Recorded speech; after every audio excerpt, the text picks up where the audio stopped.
আজ গিয়েছিলাম আমার এই বন্ধুটির জন্য একটি মোবাইল ফোন কিনতে আমতাতে। So hey guys, this is Joy, welcome back to our mini vlog. তো আজ গিয়েছিলাম আমাদের আমতার মধ্যে এই উমা এন্টারপ্রাইজে মোবাইল ফোন কিনতে। আর কিনতে গিয়েই সবার যেটাই প্রথমে মনে পড়ে যে টাকা কতটা আমার বেরিয়ে যাবে। বাই দ্য ওয়ে, তখন তাকে বোঝাচ্ছিলাম যে কিছু ব্যয় করলে কিছুটা আয় হবেই। আর শোরুমে ঢোকা মাত্রই সব থেকে আমাদের বেশি লক্ষ্য যায় দামি দামি ফোনগুলোর ওপরেই। জানি কিনতে পারবো না, তাও দেখতে তো বাধা নেই। তো তারই কিছু ডেমো নিয়ে এখন ঘাটাঘাটি করছিলাম।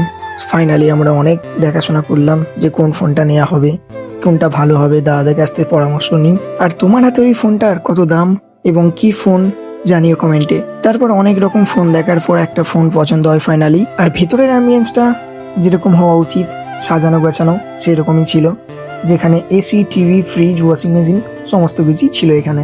যেহেতু আমাদের একটা ফোন পছন্দ করা হয়ে গেছিল, কিন্তু তারপরেও বন্ধু বলছে নেবো কি নেবো না, নেবো কি নেবো না।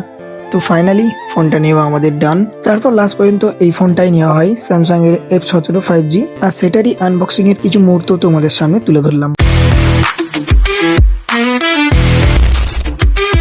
আর এই ছিল ফোনের ব্যাক সাইডটা, কি অপূর্ব প্রিমিয়াম, তাই না? তারপর মোবাইল কেনা ডান করে চলে আসি এখন গিফট নিতে। আর এখানে কি কি গিফট ছিল তোমরা ভিডিওটা পজ করে একবার দেখে নিতে পারো। আর তোমরা এই উমা এন্টারপ্রাইজে কে কে জিনিস নিয়েছো তো জানিও কমেন্টে। তারপর সমস্ত ডকুমেন্টে সই টই করে চলে আসি এখন মোমো খেতে।